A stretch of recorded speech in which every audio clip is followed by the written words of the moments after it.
બાર્થના સંકેત વિજ્ઞાન વિશેના વિચાર. તમે પહેલા લેક્ચરમાં બાર્થ વિશે સામાન્ય માહિતી અને મિથ એટલે શું, વિચારધારા એટલે શું, એ બેની વાત આપણે કરી. બીજામાં સંકેત વિજ્ઞાન અને બાર્થ. મિથના અભ્યાસ વિશ્લેષણ દરમિયાન જ બાર્થ ભાષા વિજ્ઞાન તરફ વળ્યા અને એમાંથી જ એમને સંકેત વિજ્ઞાનનો એમણે પુરસ્કાર કર્યો. સ્વિસ ભાષા વિજ્ઞાની સોશ્યુરે સંકેત વિજ્ઞાનનો વિચાર રજૂ કરેલો. એને આગળ ધપાવવાનું કામ બાર્થ કરે છે. મિથના વિશ્લેષણમાં બાર્થને મિથનું અંતઃસત્વ કે તેનો અર્થ કે અર્થના પ્રકારોમાં એટલો રસ નથી જેટલો મિથિકલ અર્થનો જે રીતે પ્રત્યાયન થાય છે, જે રીતે સામે પહોંચે છે. ચાવાળાની મિથનો અર્થ શું છે, પણ પહોંચ્યું કેટલું? પેલું મફલર એનો અર્થ શું છે, પણ પહોંચ્યું કેટલું? તો એ કેવી રીતે એનું પ્રત્યાયન થાય છે, કમ્યુનિકેશન થાય છે, એના વિશ્લેષણમાં એને વધારે રસ છે. બાર્થ કહે છે કે મિથ એ કોઈ પદાર્થ કે સંપ્રત્ય કે વિચાર નથી, પણ એક ઉચ્ચારણ કે વાચિક કાર્ય છે.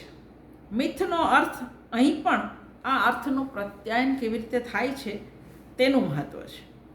મિથમાં અર્થ સંપ્રેક્ષણ એટલે સામે અર્થ પહોંચાડવો ની ક્ષમતા હોવાથી તે સંપ્રેક્ષણની એક વિશિષ્ટ વ્યવસ્થા છે.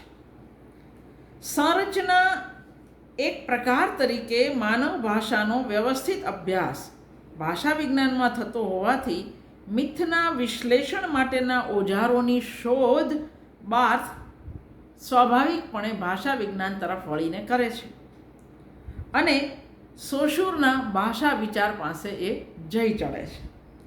સોશ્યુરે એવું કહ્યું છે કે સંકેતને સિક્કાની જેમ બે બાજુ હોય છે.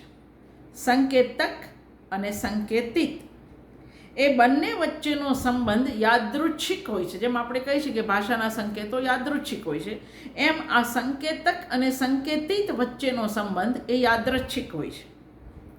બાર્થે સોશ્યુરના સંકેત વિચારનો વિનિયોગ મિથના અભ્યાસમાં કર્યો. પિયરની મિથનો દાખલો લઈને જો આપણે સમજીએ કે પિયરેના લગર વગર વાળ માણસ કે તેના ફોટા તરફ જોઈએ ત્યારે આપણી માનસિક સ્થિતિ બરાબર હોય અને દ્રષ્ટિ પણ બરાબર હોય તો આ સંકેતકનો આપણે એક ખાસ પ્રકારના કેશકલાપ એવો અર્થ તારવીએ છીએ. વિશિષ્ટ કેશકલાપ એક કિસ્સામાં અર્થ પ્રક્રિયાની દિશામાં પહેલું પગલું છે, ફર્સ્ટ ઓર્ડર મિનિંગ. એ પછી વિશિષ્ટ કેશકલાપ એક સંકેત તરીકે વધારાનો અર્થ નિષ્પન્ન કરે છે. એ અર્થ છે વિનમ્રતા, સાદગીનો ખ્યાલ. આ ખ્યાલ સેકન્ડ ઓર્ડર મિનિંગ છે. આ જ કારણે બાર્થ મિથને સેકન્ડ ઓર્ડર સેમિયોલોજિકલ સિસ્ટમ કહે છે. સાદા પેલામાં મિથ નો પહેલો જે અર્થ છે ફર્સ્ટ ઓર્ડર મિનિંગ, એ પેલા વિશિષ્ટ એવા વાળ, પણ એના દ્વારા સૂચવાયું શું? વિનમ્રતા, સાદગી.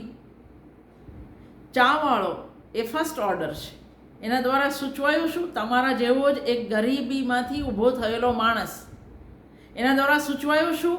કે ચા વેચનારો પણ પ્રધાનમંત્રી બની શકે. તો એ સેકન્ડ ઓર્ડર મિનિંગ છે. આ કારણે બાર્થ મિથને સેકન્ડ ઓર્ડર સેમિયોલોજિકલ સિસ્ટમ કહે છે. વાચ્યાર્થ અને લક્ષ્યાર્થ, ડિનોટેશન અને કોનોટેશન. બાર્થે પછી એની પરિભાષામાં ફેરફાર કરી ફર્સ્ટ ઓર્ડર મિનિંગ માટે ડિનોટેશન, જેને આપણે વાચ્યાર્થ કહીએ છીએ. ફર્સ્ટ ઓર્ડર મિનિંગ જે દેખતાની સાથે સમજાય એ વાચ્યાર્થ છે, સાંભળતાની સાથે. એટલે ફર્સ્ટ ઓર્ડર મિનિંગ માટે એ ડિનોટેશન એટલે વાચ્યાર્થ અને સેકન્ડ ઓર્ડર મિનિંગ માટે એ કોનોટેશન એટલે લક્ષ્યાર્થ એવી સંજ્ઞા પ્રયોજે છે. વાચ્યાર્થ અને લક્ષ્યાર્થ વચ્ચે મુખ્ય ફરક એ છે કે વાચ્યાર્થ સ્થિર છે, સ્થાયી છે, કેશ કલાપ હંમેશા કેશ કલાપ જ રહે, ચાવાળો હંમેશા ચાવાળો જ રહે. જ્યારે લક્ષ્યાર્થ સંદર્ભ આધારિત હોય છે, લગર વગર વાળ, જુદા જુદા સમયે જુદી જુદી સ્થિતિ સંદર્ભમાં તેનું અર્થઘટન અલગ થશે. ક્યારેક એ સામાન્ય માણસ, ક્યારેક એ બિંદાસ કે તુમાખીની છાપ ઊભી કરશે.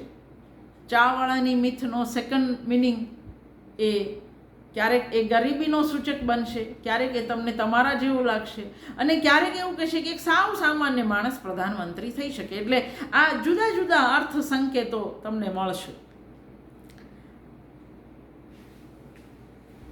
એ કહે છે કે અનેક સંકેતોનો એક જ લક્ષ્યાર્થ હોઈ શકે. પિયરના કિસ્સામાં એક લાંબી દાઢી અને લગર વગર વાળ એક જ પ્રકારના લક્ષ્યાર્થ સૂચવ્યા: નમ્રતા, સાદગી અને સેવા ભાવના. આ લક્ષ્યાર્થ મૂળભૂતપણે વિચારધારા સંસ્કૃતિને લગતા છે, જે વિચારોના સાહચર્યને કારણે જન્મે છે. આ ભાષિક સંકેતોની યાદૃચ્છિક પ્રકૃતિ. ભાષિક સંકેતની વ્યાખ્યામાં સોશ્યુરે તેની યાદૃચ્છિક પ્રકૃતિ પર ભાર મૂક્યો હતો. એણે કહ્યું કે સંકેતક અને સંકેતિત વચ્ચે કોઈ પ્રાકૃતિક સંબંધ નથી. એ સ્વીકૃત શિરસ્તાનો અને રૂઢિનો મામલો છે. સંકેતની પ્રકૃતિ યાદૃચ્છિક હોવાને કારણે વિશ્વમાં એક જ ભાષા નથી, પણ અસંખ્ય ભાષાઓ છે, કારણ કે સંકેત યાદૃચ્છિક છે. એમણે વિવિધ સંકેતો અને સંકેતક સંકેતિત વચ્ચેના વિવિધ સંબંધો વિકસાવ્યા. બે ભાષામાં એક સરખા શબ્દ હોય તો પણ એના અર્થ અલગ અલગ હોઈ શકે. દાખલા તરીકે CHAIR ચેર એનો અંગ્રેજી અર્થ ખુરશી છે, પણ ફ્રેન્ચમાં આ જ સ્પેલિંગનો અર્થ માંસ થાય છે. તો યાદૃચ્છિકતા એટલે આ.